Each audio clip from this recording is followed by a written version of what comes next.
no matter the area you work at.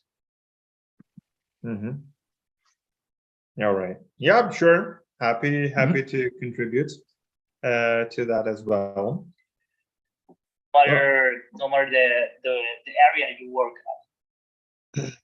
Yeah, sure, absolutely. Right. Yeah, I mean, sure. be active in the chat, and yeah, I'm more than happy to answer all your questions, guys.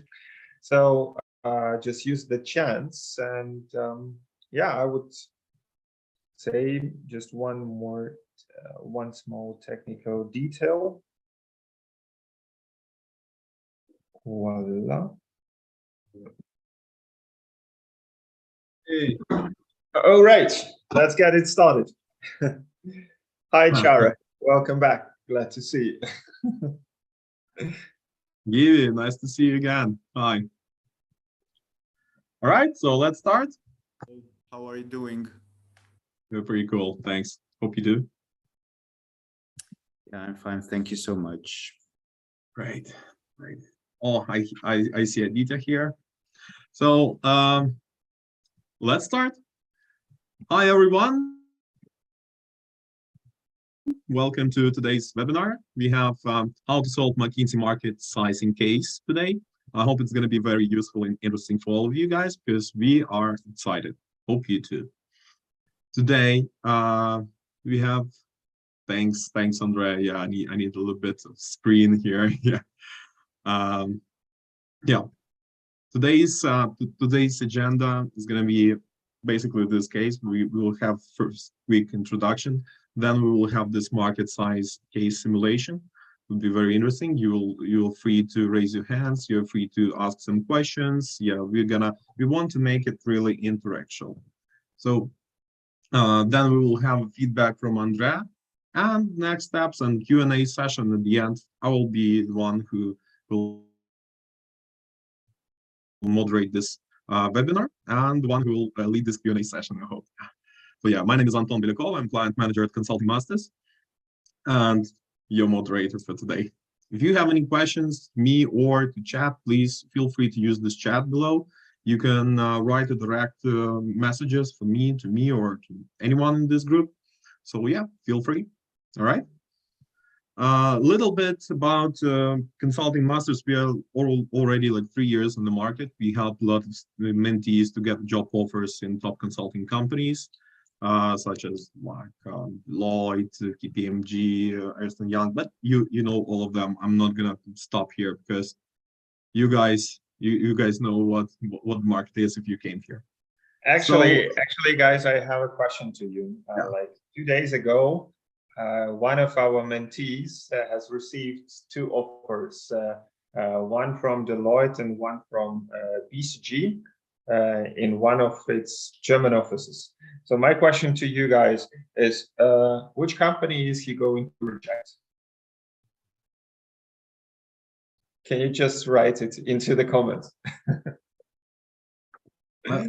We wanted to make it in different way, frankly speaking. We wanted to tell you that in different. Okay, Aditya says BCG and Ernst & Young. Victor says strategy and all right. There are like 2 options basically, Deloitte and BCG. Which one he preferred? Or which one would he reject? Yeah, this is a better question. All right. By the way, guys, are you subscribed to our social media? Do you follow us? Are you coming from LinkedIn, Instagram, Facebook, or YouTube? And if you are watching this translation on YouTube, feel free also to put a like, comment, or share. Just if not yet done, feel free to follow us in those networks. And yeah, maybe you could also write quickly in the chat, how did you come to know about us, so that we also receive some feedback. Yeah, perfect. Yeah, so we want to make it that way. Like he got 2 offers, and he rejected, basically, he denied one offer from Deloitte. Which company do you think he preferred? Yeah, that should be the question. But yeah, he chose BCG, and we can congratulate 595th mentee who got a job offer from our team. So yeah, some few questions for you guys. Despite we know some of you already, we spoke with some of you before this webinar started, but still, can you please write in the chat where you from, where you calling from? Couple of words, country and city. I'll start. I'm from Lisbon. Egypt. We have Mustafa from the Egypt. Great. Indonesia. Prakoso. Toronto. Nice. Respect. We covered respect. 4 continents already. Respect to Prakoso for joining our webinar. It should be very early morning, probably, at your site. Yeah. We have Aditya from India. Hi, Aditya. Albania, Barcelona. Andrea, we covered 5 continents, I guess. Yeah. Givi is wondering about Roland Berger. You will have the answer to this question later. I mean, I'm from Roland Berger. What would you like to know, Givi? I used to work there. Feel free to put your questions into the chat, or let's talk in the Q&A. But first, show me your market sizing cracking cracking skills.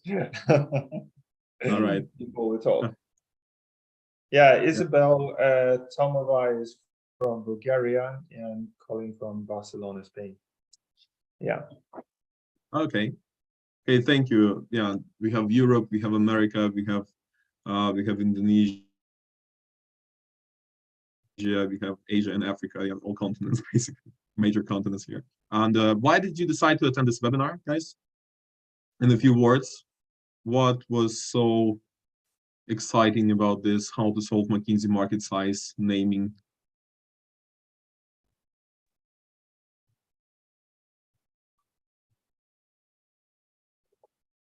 Interview with a strategy and tomorrow. Oh, Victor.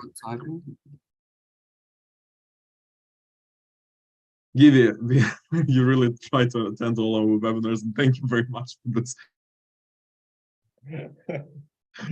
dedication from your side. Lovely, thanks. Yeah. Our Victor. Loyal follower is following us from one webinar to the other. All right, guys, what would you like to learn about consulting today?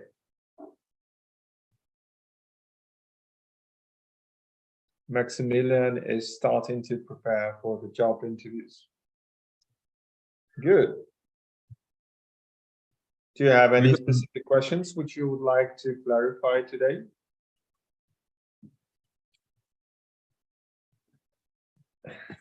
Oh, Puneet already messed up the market sizing question in the interview.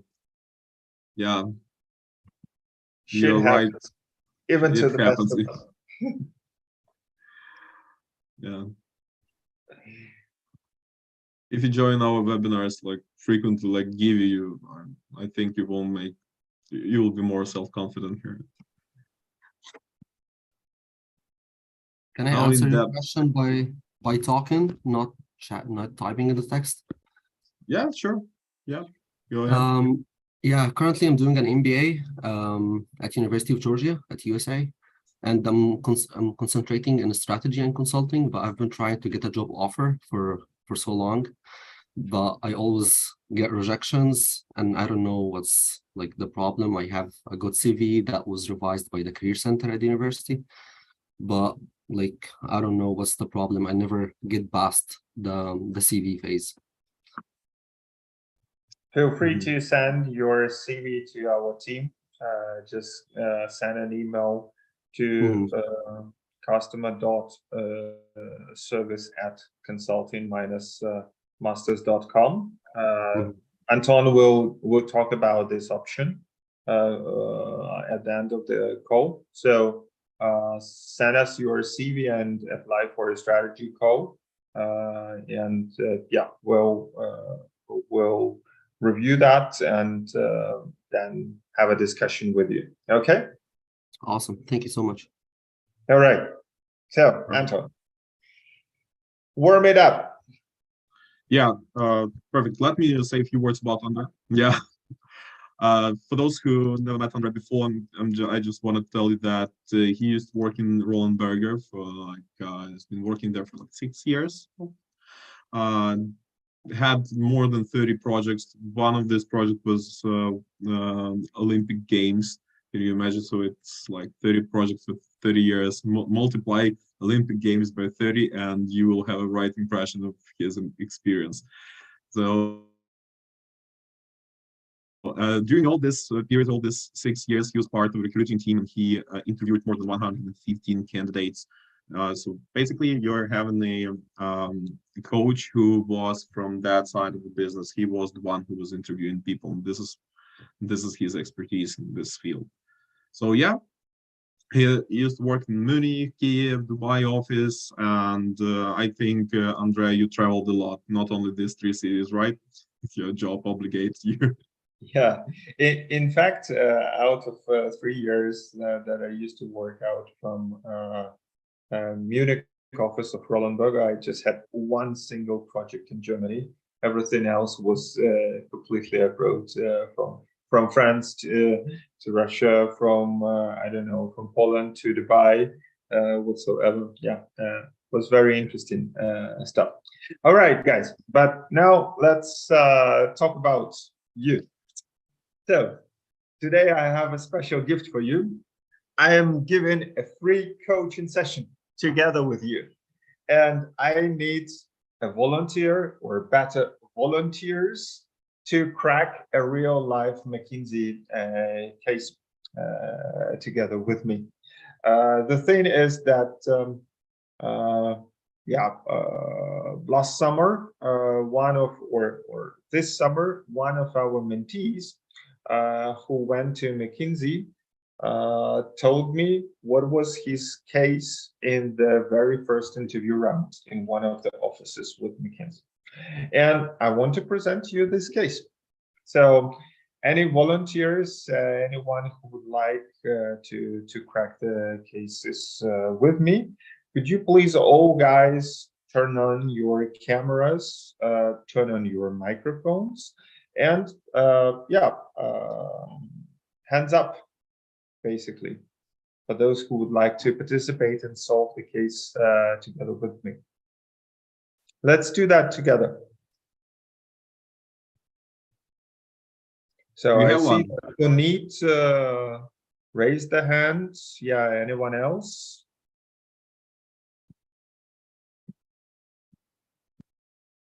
Don't be shy. We are here to help you to crack those cases, even if you are not that experienced. Oh, Anton, you also want to Well, crack the case. You raised the hand. I'm surprised that Givi hasn't raised his hand yet. Yeah. Yeah, so We have iPhone raised hand here. But guys, please, especially the iPhone, also tell me your names and turn on your cameras and microphones, because I need to communicate with you. Who is Mr. iPhone? Puneet? Miss. Yeah, and unmute yourself also.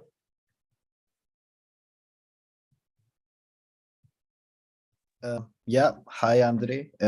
Pleasure to meet you. I am actually just with a few people in the room, so I'm afraid it would be a little weird to on my camera.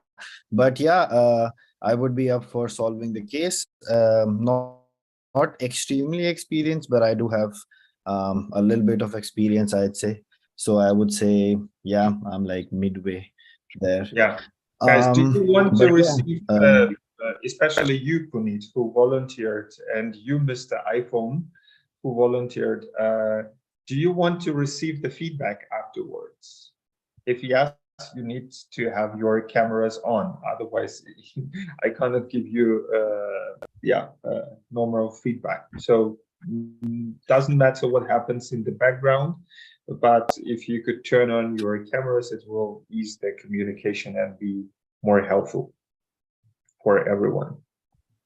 Okay, let me just set up my position so that you don't see the others, and then I'll do that. All right. While people are arranging, basically, yeah. What I was thinking, let's do the case. Are you ready to start, guys? Just say yes or put plus in the comment. All right, I have the following question for you.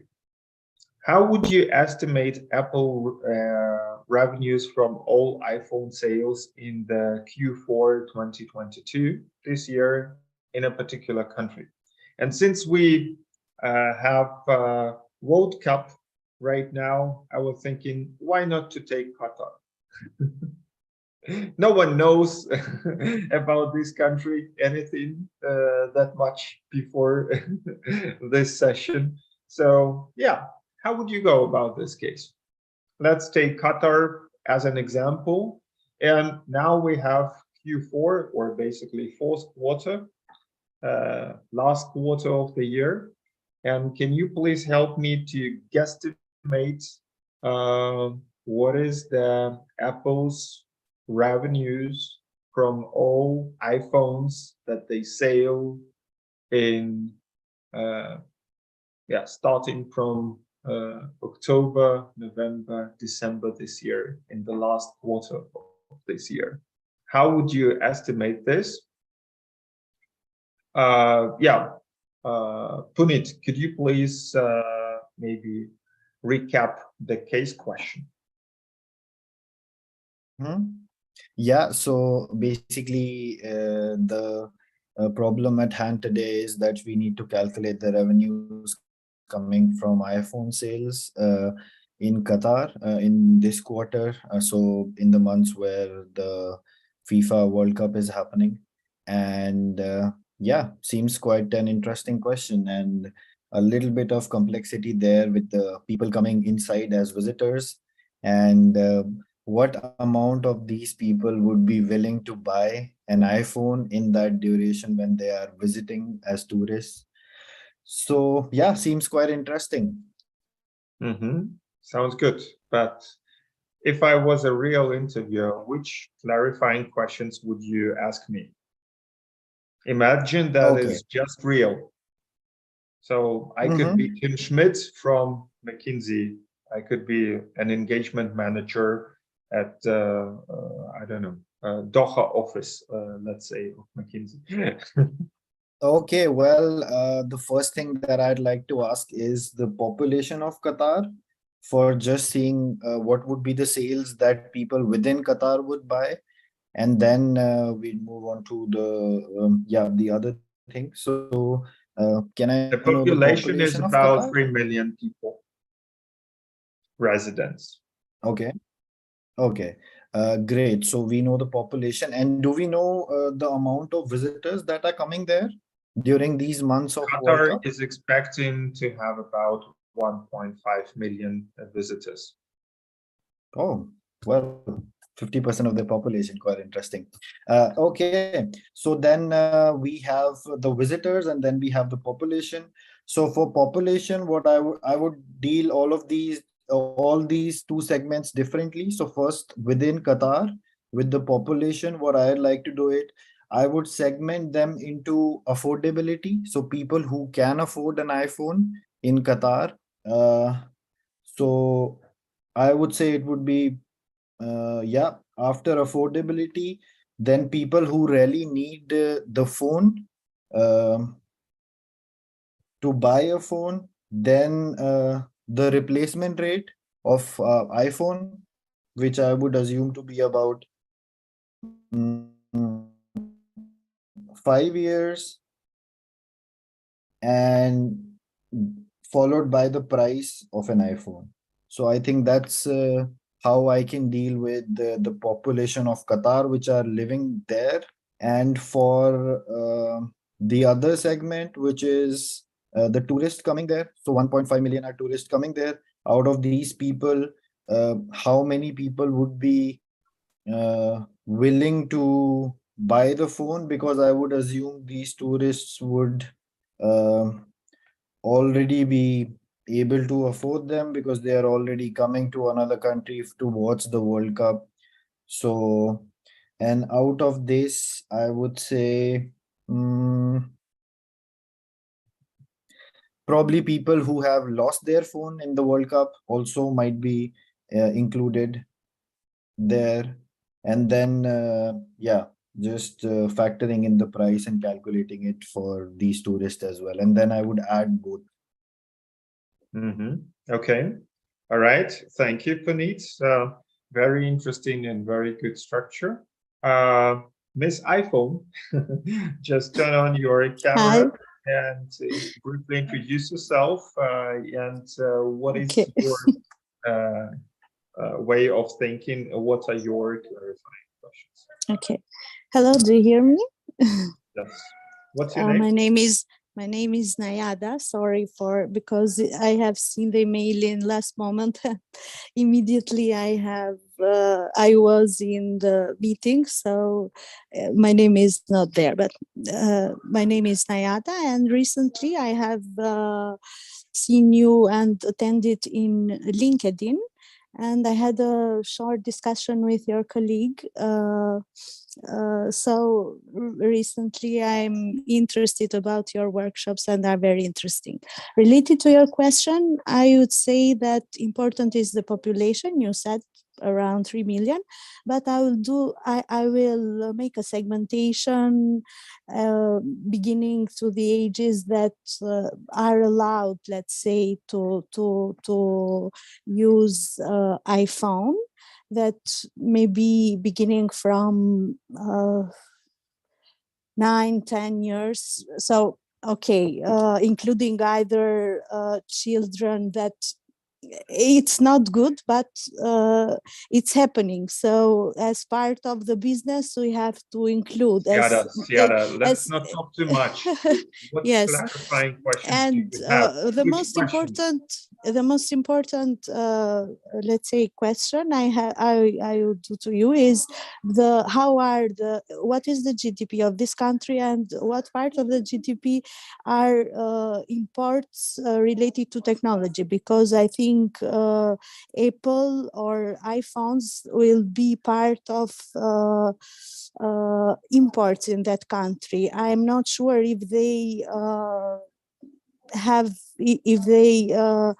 the possibility to do their own ones, but I don't think so. To see which are the imports of technology and which of these is the percentage that is iPhone in this category, and then which is the percentage of revenues that comes from technology and from this segmentation, let's say, in this country. And then to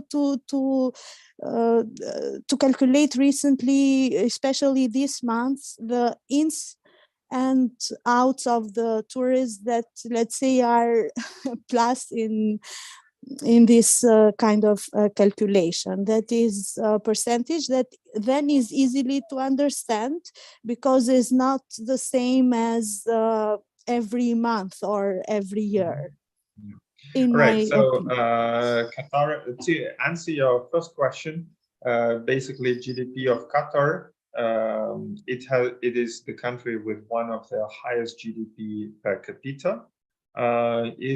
It has roughly 180 billion US dollars of GDP, but this information is completely irrelevant for this case. And all other information that you requested is also completely irrelevant for this case, just to make the discussion, the long story short. All right, so we will move on to the next questions which were raised in the chat. So I see, Siddharth, start with the population of the country as an assumption. Okay, sounds good. Then Isabel Tomova, clarifying questions. Are we calculating the revenues in terms of volume or value? Very, very good question, Isabel. I was actually waiting for this question. Yes, the revenues needs to be calculated in US dollars. Then next question, Mustafa Shahin. Sorry if I'm pronouncing your names incorrectly. Total volume sold in the last quarter plus average market growth rate multiplies by price. Very good concept, but I don't have this data for you. You need to guesstimate it. Also, I think we should consider the amount of people from other countries that iPhone prices are higher than in their home countries. Yes, it's also a good point, but it's a minor point in that one. Then Siddharth, are there any seasonality trends observed in Q4 typically? Good one. This is really, really good one, Siddharth, because Q4 is the last quarter of the year. And with Christmas, with Black Friday, with all these promotions that are happening, Q4 corresponds for amounts for 40% of the annual sales. So yes, it's the highest season ever, actually. It's the best quarter of the year. Then Alp Sinar, question 1. Are we going to only account for the newest model only, or for all models of iPhones? That's a good one. Yeah, we take the last 3 iPhones because they are typically sold on the market. Then Siddharth, do we know the market share that Apple has captured previously? Yes, we do know. It's about 40% for private people. Are we accounting only new or refurbished sales of iPhones? Only new sales. All right. Yeah, it's a very good one. So I just want to get back to, I think, Siddharth and Alp. I already answered your questions, right? Yeah. Then the newest question from Maximilian Klapp. Can we assume a percentage of people renovating their current devices? No, let's rather talk about the replacement rate, which usually happens every 3 years. Okay, so let's move back. Punit, yeah, could you please repeat one more time your structure, how we are going to solve this case for everyone? Sure, Andre. So I would like to divide this in people who would buy it within Qatar and tourists basically who would like to buy it, who are going there. And I would start with the population of Qatar, then people who can afford it. Then out of these people who can afford a phone, who would really buy an iPhone out of this, which you said is quite, like you said, like 40% of the sales are coming. So I would take that as around about 50% of the people who can afford would buy an iPhone. Then you said also about the replacement rate. So when are they replaced? I was assuming that to be 5 years. You just said it's 3 years. And in the end, I would multiply this entire number by the price of the iPhone. And for tourists, I would again start with the population. I did not factor in Black Friday and these sales. So that gives me an added hint. So then I would take people who have lost their phone plus people who are normally coming there to also buy phones, because I've heard actually from my personal acquaintances that they go to Middle East and around those countries to buy electronics because they get a better deal there. So then taking out of these people who have either lost the phone or willing to buy through these deals, and then again factoring in the price and calculating for the tourists. A little bit wishy-washy with, quite frankly, where I'm struggling at this point is how would I account what percent of people from tourists are gonna get in the sales and buy that number? So I'm just taking a very abstract number. So I would assume probably on the lower side, let's say 20% of the people might do that because they either lost or they just got too excited and had to buy a gift for their family, or maybe there was a really good deal of Black Friday that you mentioned they had to buy. But I Okay. would still take a conservative figure for people who would go there as travelers and buy there an iPhone. Yeah. All right. Sounds good. So, Puneet, yeah, very good one. Basically, I think that the structure of Puneet is good to start, but it could be improved, right? So, ladies and gentlemen, what are other factors that you might be thinking about that needs to be included in the structure? Any thoughts about it? You can raise your hand and speak out after I give you the word, or you can simply leave it in your in the comments group.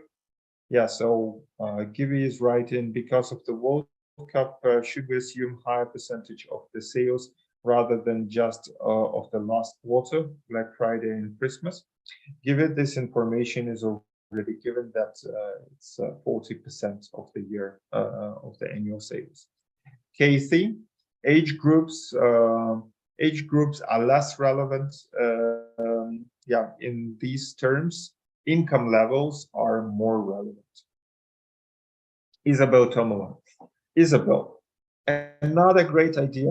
My congratulations, B2B versus B2C. I was waiting for this comment because it's not only about iPhones, which are used for the private reasons, but it's also for the business phones. As an individual, customers versus companies buying iPhones. Right, precisely. Yeah. Alps in R, what percentage of people buying new phones prefer to buy iPhone? Very good. Yeah, that was exactly what I was talking about.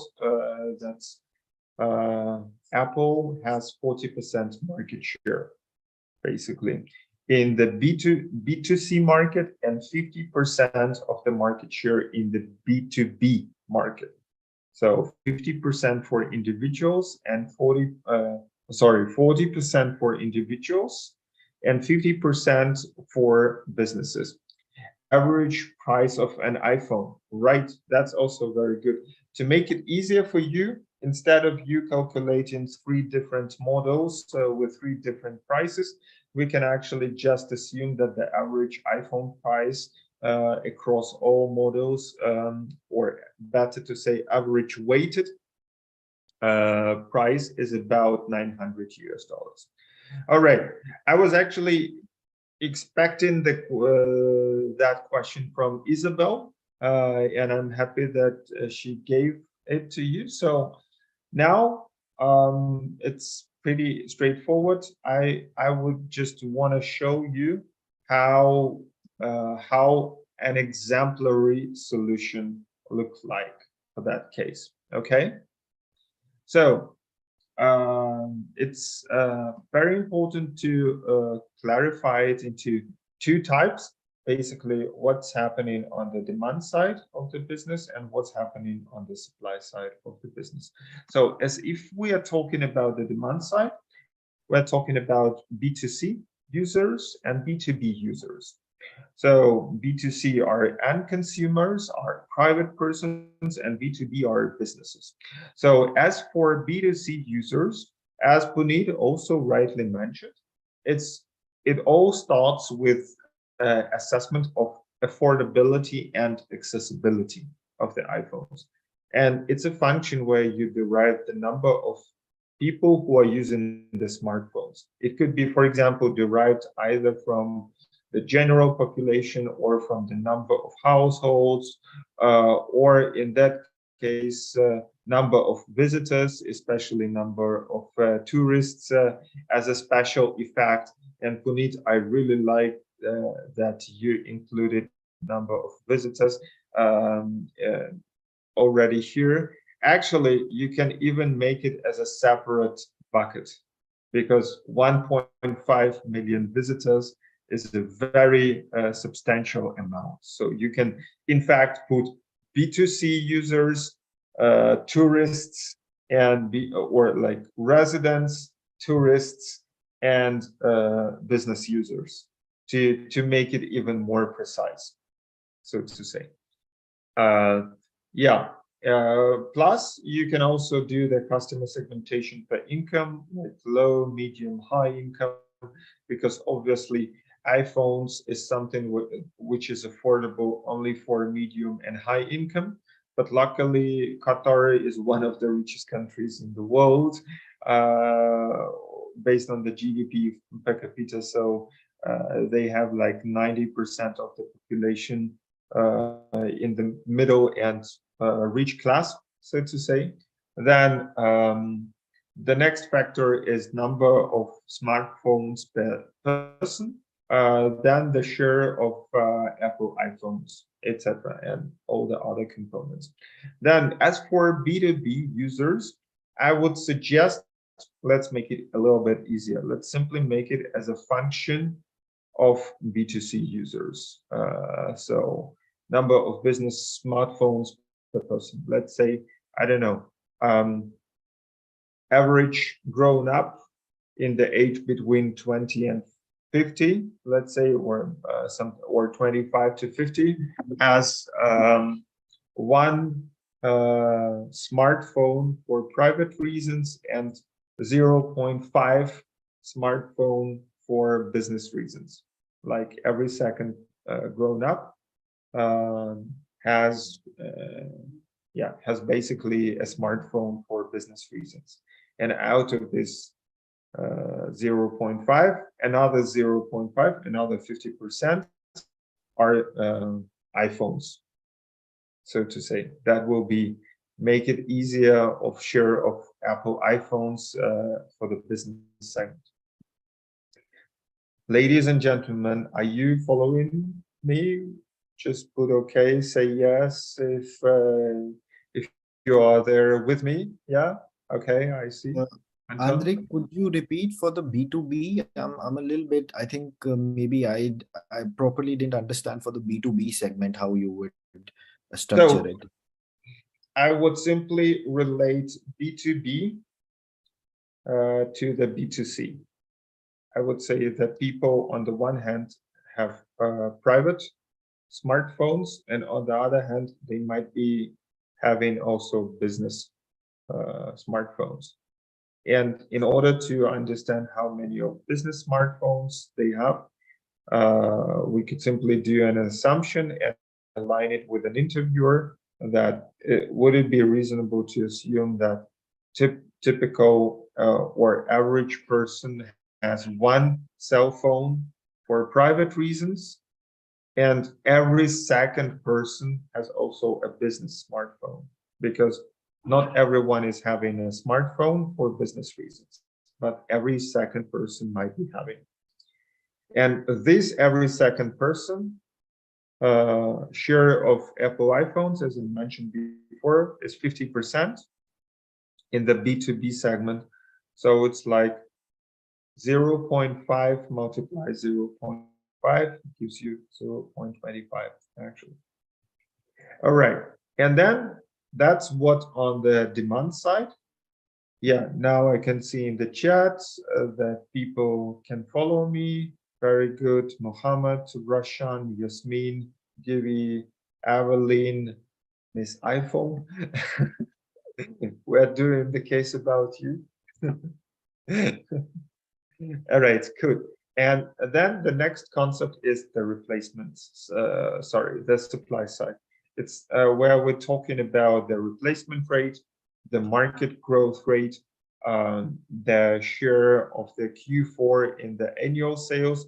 It was, I think, Sidit who talked about it. It's very important comment. And then the average price of the iPhone. If I wanted to make it more difficult for you, I would tell you, let's do 3 models. First model takes, I don't know, 800 second model takes 1000, and third model takes 1200. Yeah, but just for simplicity, I would say every model on average costs just 900. All right, so Puneet, now let's talk about calculations. So here are the numbers, and can you walk me through your calculations now? Yeah, sure. So basically, right now for the B2C users, we have just talking from the perspective of Qatar, we got so the people living inside Qatar, we have 3 million people. Out of that, 70% can afford, so that would be 3 million times 0.7, which would give us 2.1 million. Then we have out of them 40% taking an iPhone actually. So that would be 2.1 million times 0.4, which would give us 84,000. So 840,000, my bad. So 840,000 people here are preferring an iPhone. Then we have 1 point, then coming on to the visitors. These visitors are 1.5 million, and 10% of them would like to buy it as a Christmas gift. So 1.5 times 0.1 would give us 150K. So our total market of number of iPhones required would be 840,000 plus 150,000. If I add that, I get 990,000 phones required. And then this is the total market size. On that, we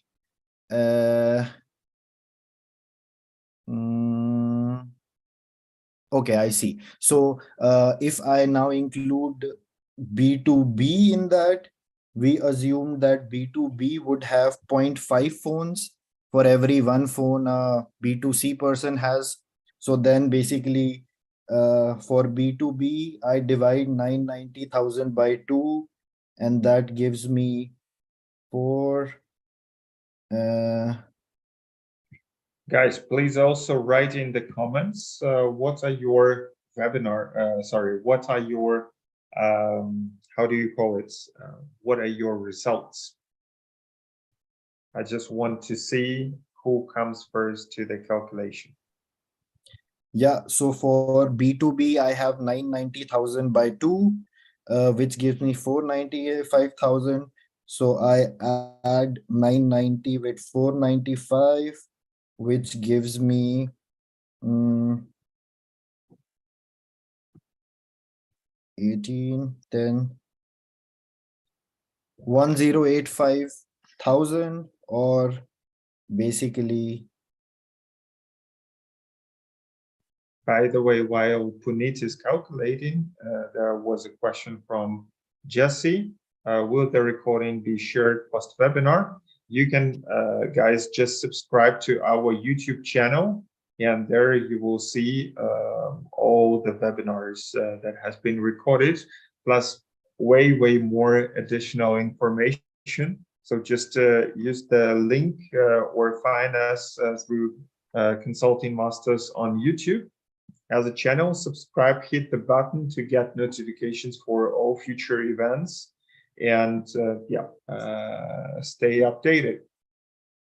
There is, in fact, actually a huge database that we have created over the last 2 years with all those webinars. So there is a lot of content, and feel free also to, if you are watching this video online through YouTube or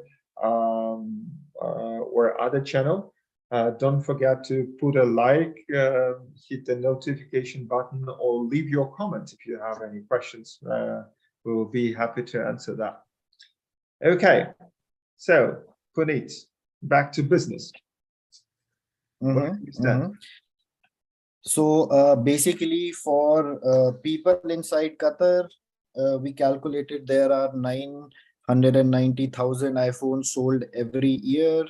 And then factoring into in the B2B side, we have 40% of this, 50% of people have basically the phones, because 0.5 times are the average weighted of B2B. And then out of those people, 50% actually have iPhones. So then again, 490 by 2, that would give us 295, 295,000. So I add 990 plus 295, which gives me 10, 12, 1.2 million, 1.285 million. So this is the total market of iPhones for, yeah, basically. And now we have replacement rate every 3 years. So I divided by 3. So 1.285 by 3 million, which give me how many phones would be sold in that particular year. Now that gives me 4 is that 12, 2 is a 6, 2, 5, 8. Yeah, about 428,000 that year. And we have a market growth of 12%. So basically multiplying 428,000 into 1.12, so 10% of 428 would be 44,800. 1% would be 4,280, and 2% would be basically into 2. So if I add all of them, that becomes 16, 12, 13, 8, 3, 11, 5. So that becomes 513.6 thousand. So we can just estimate it to be around 514,000 just for the sake of convenience. So 514,000 would be there considering the market growth. Q4 contributes 40% of the annual sales on average. Okay. And now finally the average price is 900. So I multiply 514,000 into 900, which is 5140 minus 10%, into 5. So that would be 40 times 10 minus 515, which gives me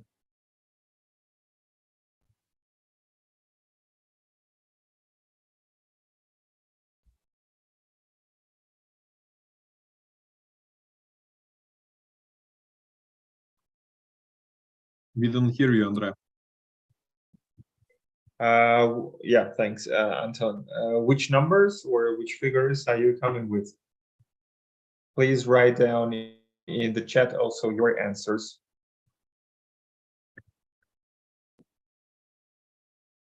So I came up with 4.626 million a year. Or not a year, I mean in this World Cup.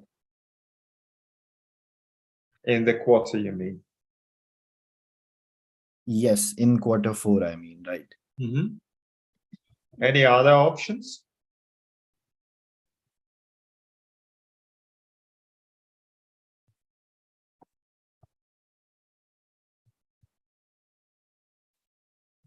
Guys, have you solved the case, or have you simply followed how Punit was solving the case? Any other figures?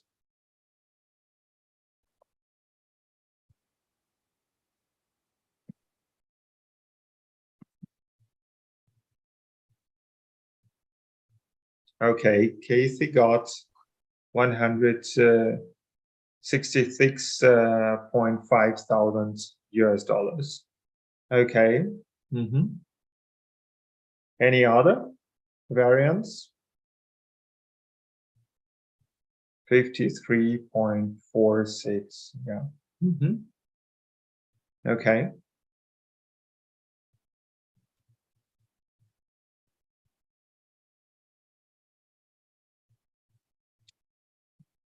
All right.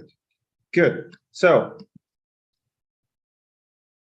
let's move to the final stage. So Punit, you got about 4 million as your revenues. Yeah, what do you think about this number? 4.6 million actually, Andre. If I think about it, I think I have, if I do a sanity check on this, it looks more like 46 million would be something much better. 4.6 million to me seems very low. So just asking myself where I did, probably I think I have miscalculated some zeros somewhere in my calculation. Yeah. And if you ask me, I think this number is too conservative. Perhaps I can say minimum it should be about 10 million. So 40 million, 50 million, something like that. Yeah, absolutely right with that. I would say that you have a good business judgment in that sense, because the actual figure is about 80 million US dollars, which have been done in the Q4 2021, so before the World Cup. And now with all these visitors, you might be expecting something about 100 or 120 approximately. That will be the actual number. Yeah, so yes, some of the calculations were not correct. Okay, but we will not go too much deep into details in sake of time, because we're learning today. So yeah, you can take a moment and come up with a final result to your client. So I'm your client, I'm Tim, engagement manager at McKinsey. What would you say? So I would like to say that if it's, so I'm assuming my number is here about 46 million. Puneet, let's just make it a real life simulation. Okay, great. I'm your interviewer. I decide whether you get the job or not. So take up 30 seconds of time, structure your thoughts, and come up with a real recommendation. Okay. Yeah. Just give me a moment then. Sure.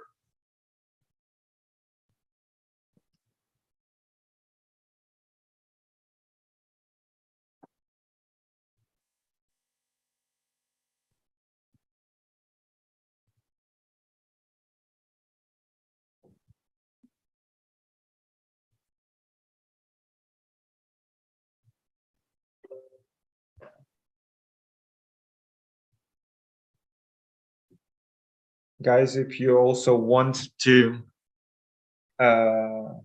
share your recommendation with me, feel free to raise your hands so that you can speak out loud after Puneet is done. Okay? And if you are watching this video on our YouTube channel, don't forget to leave your comment. What do you think about the case? How would you solve it? Ask us a question, give us a hint, a like, and put a notification button and get on the call with Anton if you have any further questions. So Punit, I'm listening. Yeah, so based on my calculation, I think the market looks good. We, even though, came up with a conservative number, but I think market has a lot of potential. So clients should definitely go there with aggressive efforts. I think in order to increase our volume, we should particularly focus focus on offers for tourists, something which we can offer off. If we can make bundles, not just with iPhone, but utilizing the for hearing, what's that called?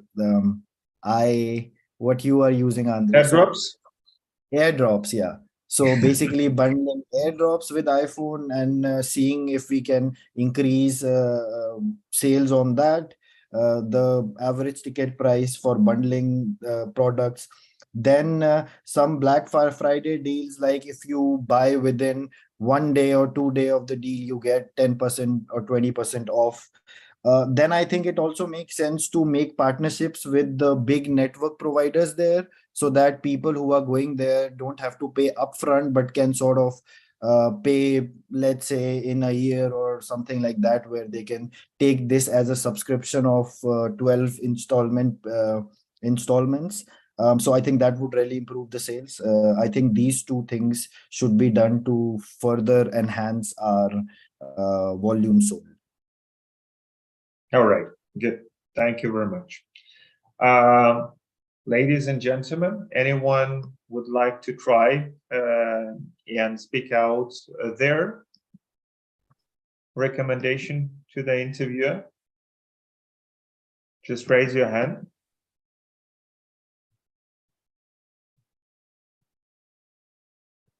All right. Would you like to know, by the way, how would a real consultant give a recommendation to that case? Is that something interesting for you? Just say yes or click a like or the plus in the comment field. Otherwise, I will skip this part. Yeah, sure.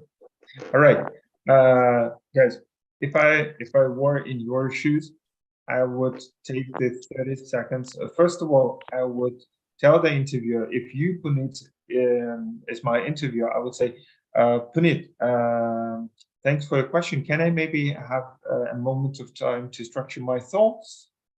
So then I will take some time. And in my recommendation, I will briefly review the objectives of this case, number one. Secondly, I will directly go to the recommendation, and I will back it up by some facts that we found out from the analysis. If there are any risks, I will notify the interviewer about them, and I will conclude with the next steps and with the phrase, do you have any questions?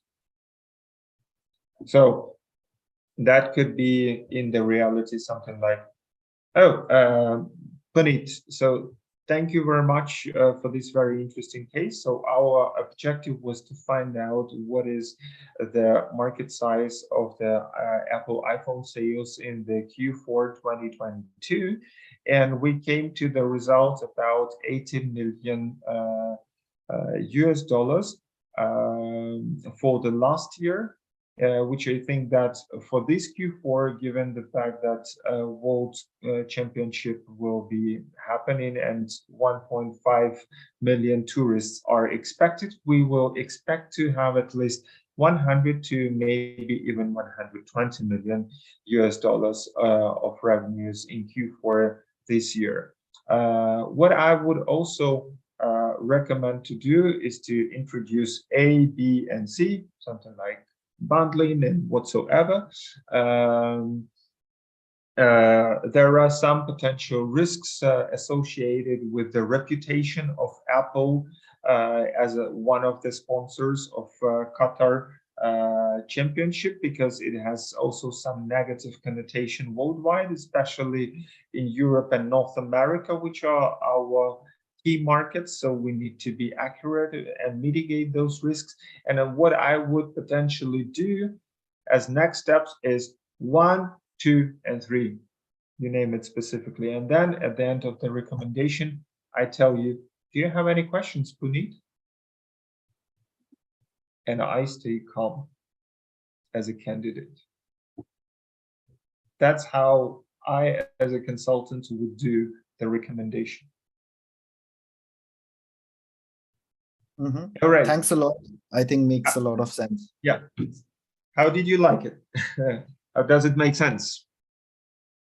So I would say that the structure of first saying, I mean, top down, just telling your answer first and then backing up by points is much better. And I think if we take some time to structure our thoughts, we are able to say uh, just the important things and not just beat around the bush. So I think if we are already thinking for it about some 30 seconds or so, write the main things down, then we just cut through the crap and say what exactly should be said. Okay, now let's basically review this session. So, Puneet, how do you, if you do a self-assessment, like how did you go about that case? Can you make a self-assessment? First of all, what has worked perfectly well in that case for you, from your point of view? I think that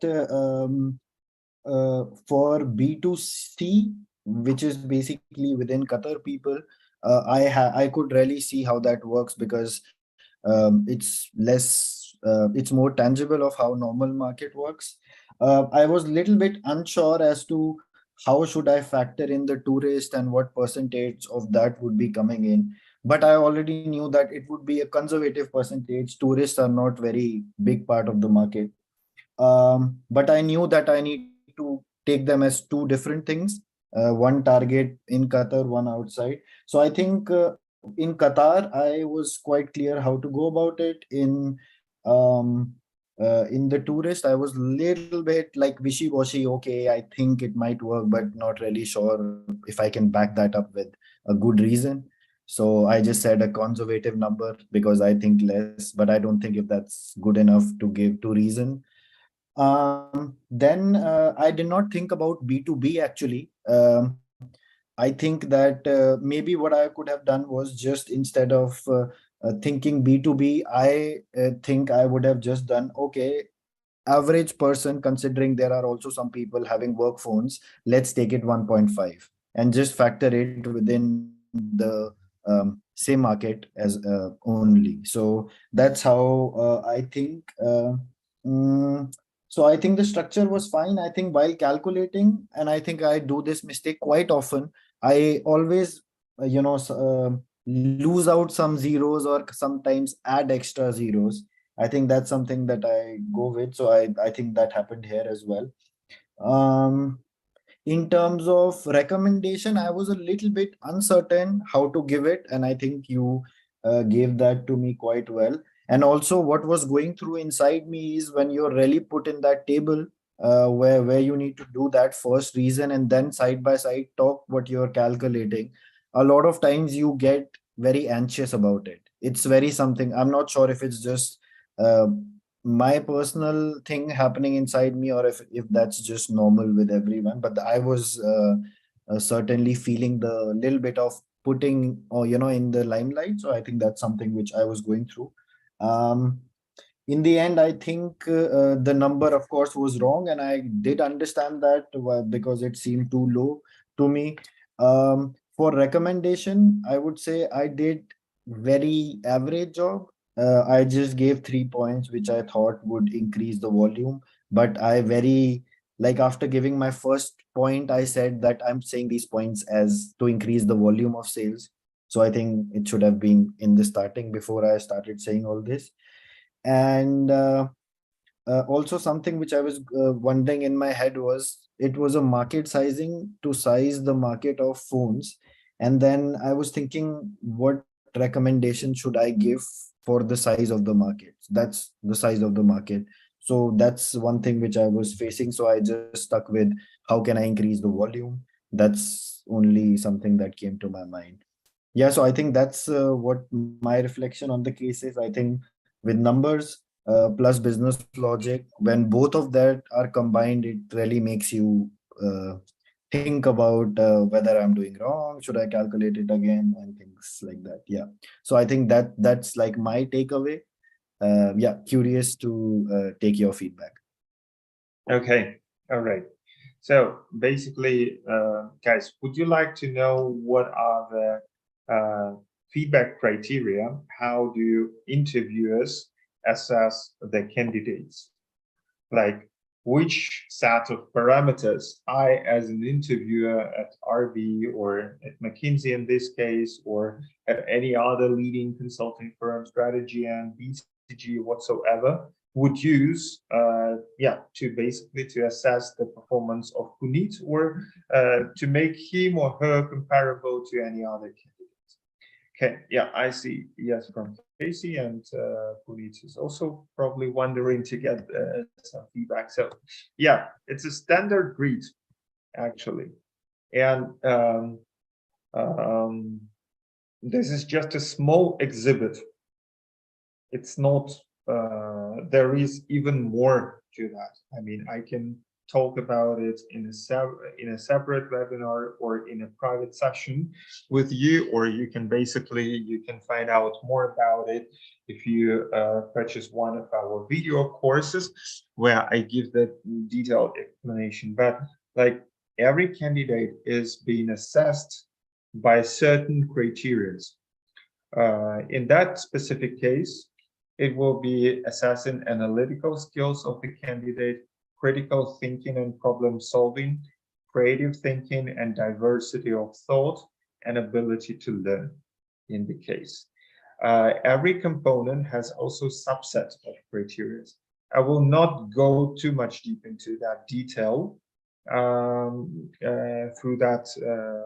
I mean, in our video course, we dedicate a special lesson for you to help you to better understand what is the logic of the interviewer. Like, if just put yourself in the shoes of the others, like someone who is sitting in front of you or on the other side of the screen, what he or she is thinking about you, which logic he uses to assess you.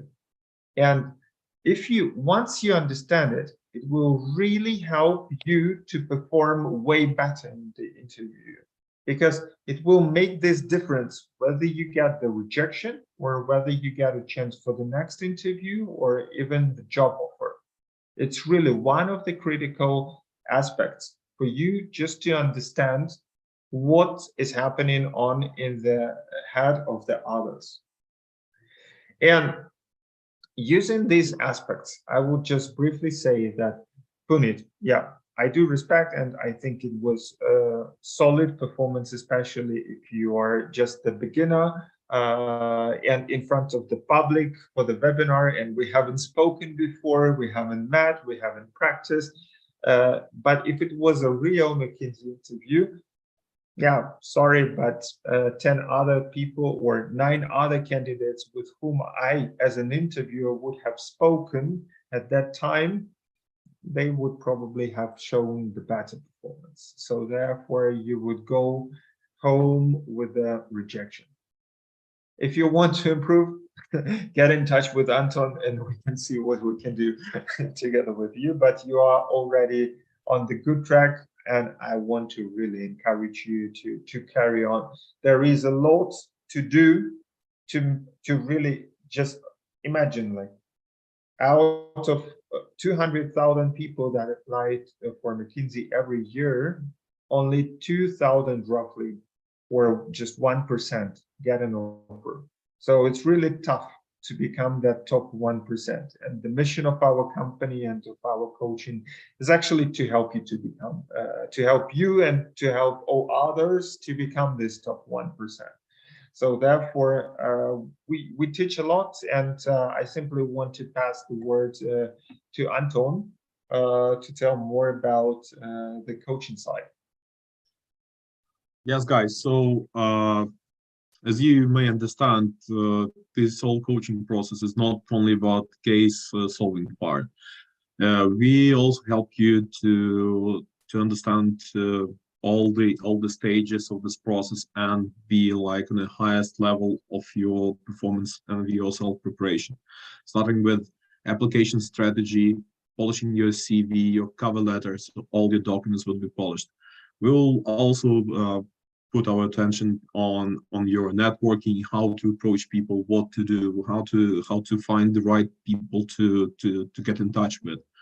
So all these interview preparations, as you may notice, is also like a case part interview. This will be polished as well. Fit part, behavioral part, everything will be trained during the sessions, during private sessions with Andre. At the end, the perfect result is basically your maximum of your self-confidence at the interview. And at the end, the perfect outcome would be something like our previous mentee we told you about had. Like you will be the one who will be deciding, choosing between Deloitte and BCG, perhaps. But it's had a lot of work to be done for sure. So don't hesitate, guys. Text me to my LinkedIn, write our email. And we also have some video course, full preparation online course. You can study from there as well. You can see the list of videos which it contains. Some of them are really short, some of them are longer, but it will definitely improve you from that point that you are now. And of course, to get a feedback, whether you did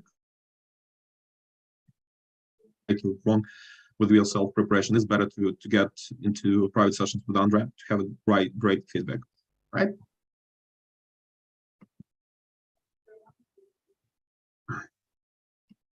Yeah, we also recommend you basically to combine our full preparation online course with Andre's private sessions. That'll be the ideal way of preparing yourself for those stages of hell in the interviews in these top consulting companies. Yeah.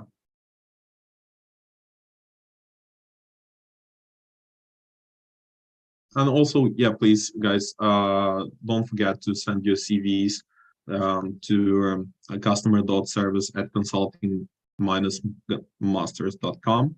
We will review it and you will get our feedback on that. Sure.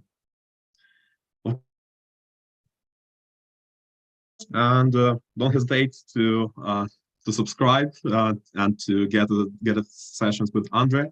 You may need to get an offer. I told you already about Andre. He has like more than 3,000 hours of coaching sessions, which basically every session is roughly 1 hour, so basically 3,000 sessions already passed. So yeah, hope to see you soon, guys.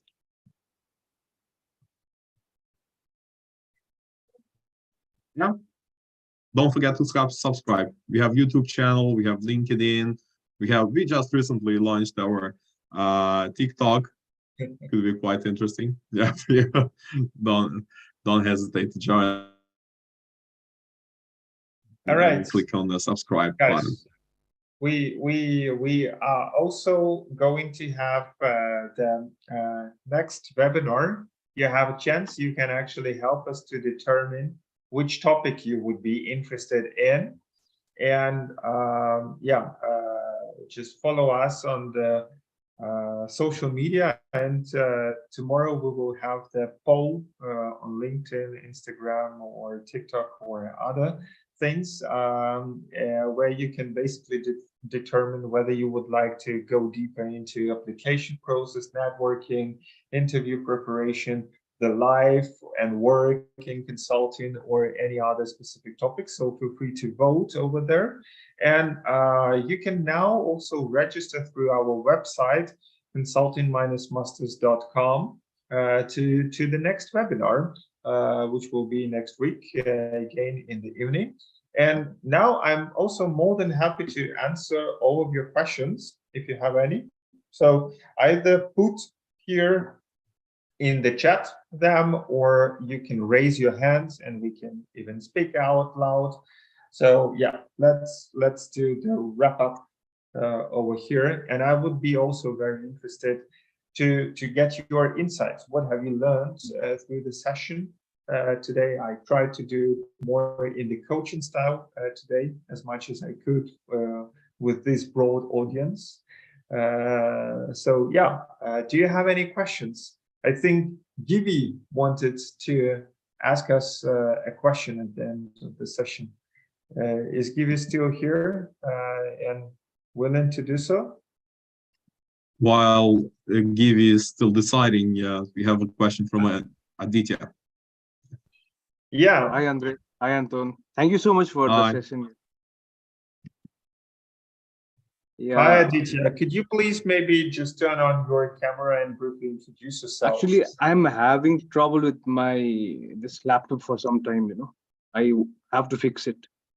It's with the camera. Mhm. So maybe Okay. like other time, the next webinar. Yeah. we So can- just tell me your background and what's your question. Actually, I come from IT background, and right now I am working as a consultant, associate consultant in Benin company. But I want to like move to some other places, so I have decided to go for a master's in UK, and that school is not a target school for consulting. So will your program help me with this also?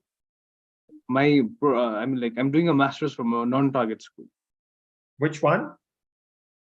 Most probably it would be Manchester or Queen's Mary or like Sheffield or Birmingham. Okay. And where do you want to get? Again to Bean or BCG or McKinsey. Yeah. So MVP, yes. In London or in other offices? In Middle East, most probably in Dubai. Okay, I cannot promise about Dubai because Dubai is currently more restrictive on hiring, but other offices in the Middle East, especially the one we were talking about today, the Qatar office, and as well as the offices in the KSA, Kingdom of Saudi Arabia, are extremely hiring at the moment. So yes, in the nutshell, we can help you. As we have already helped 595 people, I'm pretty confident that we can. Yeah, I feel confident after seeing this, like today's case thing. It was quite interesting. Yeah, I mean, feel free to send your CV to Anton and speak and discuss all the details together with him. Okay, so like on the non-target school doesn't matter, right? Yeah, like my master's from a non-target school, it doesn't matter at all. Look, I didn't say it will be easy. I only said that it's possible and that we can work on that. Of course, it's also a handicap, but since you, as far as I already understood, that you are already working with Bain in India, so in your case, it's just moving from one office to the other, and you already have that relevant experience. It's of course an advantage, but what you would probably require quite a lot is networking and getting recommendations, and that's also something that we can help you with. Plus, of course, whenever you get those chances, you need to use them. Okay. And like, what about the like preparation for exams for McKinsey or BCG, like the BCG exam we have, The tests, you mean? Yes. Yeah, we also do have the tutorials for them. Okay. That we can help you with. Okay. In Thank you, Palace Andre. one or whatsoever. I mean, just get in touch, send your CV to customer service, get in touch with Anton, and you can take it from there. Okay, thank you so much, Andre. By the way, how did you like our session? And yeah, what are your insights for yourself? What have you learned?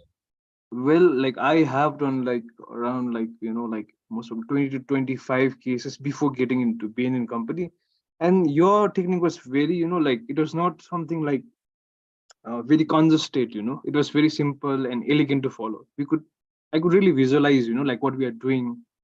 I think that is the most important part with case studies, right? Because because you need to visualize mentally like what you are doing, where are you going, where are you taking the whole case, because we sometimes we feel so much like compelled with the data that we get, facts and all, that we have to follow this way or that way.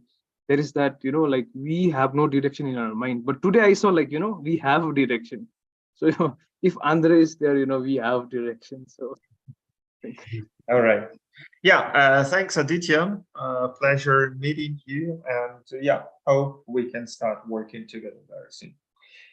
All right. Yeah, thank Cool. you, Andre. Cool. Yeah, thanks a lot. Then the next one is Gibby. Hi. Yeah, so hello again. Well, it's just a general question. By the end of the day, does it really matter which company we start working for, whether it will be PwC or Roland Berger or McKinsey?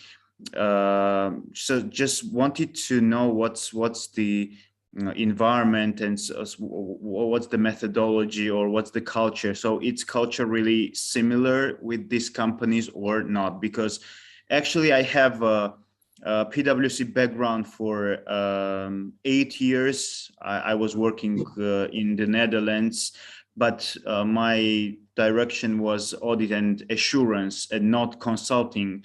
Well, I worked just once for consulting project, but it was in Georgia when I was very, very young. So I was just doing very basic stuff.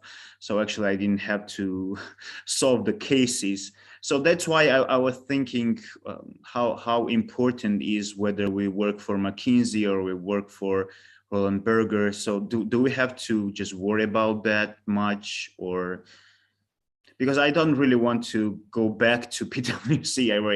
It was really nice, but I would like to try something else. Well, in my honest opinion, I don't count PwC unless it's strategy and it's something completely different. So I don't count PwC, Deloitte, KPMG or EY as consulting companies, in all honesty. So these are perfect audit firms. They also do advisory, but advisory is just a very, very small and fractional part of the business. So they do these M&A transactions quite a lot. That's what they're focusing, but it's not really strategy. So, I mean, they're not doing the typical job what Roland Berger or McKinsey or BCG consultants are typically doing. So strategy consulting is dominated by 7 companies, mostly. Number 1, McKinsey. Number 2, BCG. Number 3, Bain. Number 4, Roland Berger. Number 5, Oliver Wyman. Number 6, Strategy and number 7, Kearney. The numbers or the priority can vary by the region. So this I just told you for the worldwide, but in Europe, the leaders are completely different than in the US or in the Middle East or in the Southeastern Asia. So there are regional differences, but I would say that these are the top 7 companies, and we are focusing like most of our candidates. The absolute majority gets into those top 7 companies. We of course also help some people to get into top big 4. I have nothing against about it, or Accenture or other boutique consulting companies, but of course the primary focus, like out of these 595 mentees,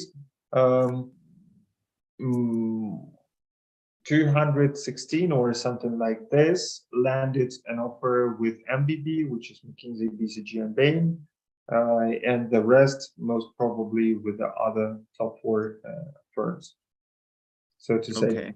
and answering your question, yes, if you now go and start working with one of these top 7 consulting companies, it will change your life, it will change your career, because you will start growing way faster. You can develop yourself even more.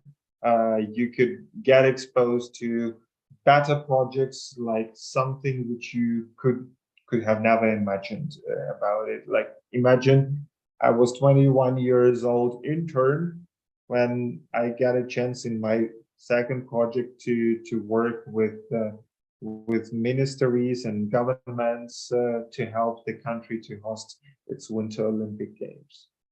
And and I was this like happening 21. where? Sorry? And this was happening where? In Rollenberger? Yes. Okay. I signed an NDA, so I can't talk too much about that specific project. Yeah, but at least you can name the company, right? Yes, yes. So this didn't Okay. happen to me when, I don't know, at PwC, Deloitte, or whatsoever. I have nothing against about these companies, but when you are involved in the really top projects, which has a lot of impact, yeah, the chances for having this kind of exposure and experience are higher with these top 7 firms, definitely.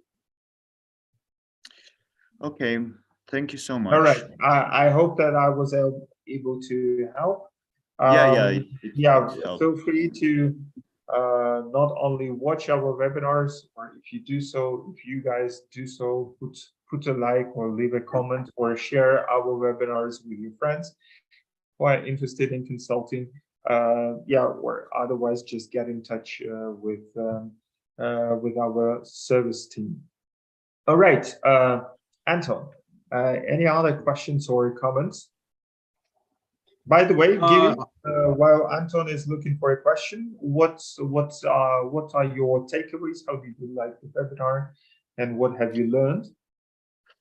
Well, it was. I really like the way you structure it.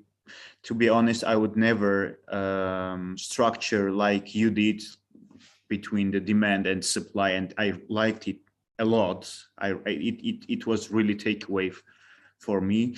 But actually, I would like to see your calculations as well.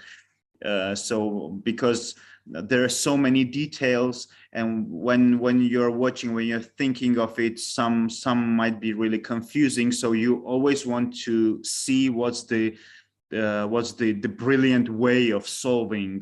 So what's the best calculations? So that's why I was thinking, yeah. Do you like erotic or do you like porno?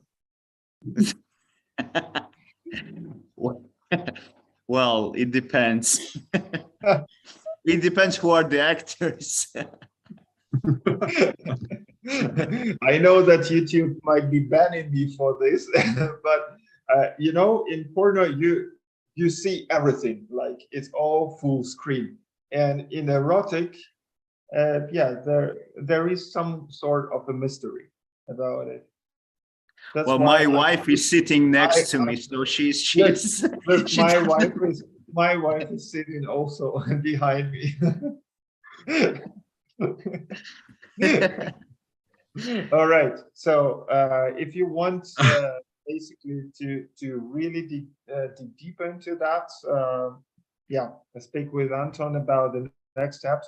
We are happy to provide you with all the overview. But yeah, for the time that we host our webinars, we of course we can only what we have shown you guys is just a small portion of what we coach and what we teach. There is way more that you need to know about consulting and consulting interviews in order to be in the pole position for your application and your interviews.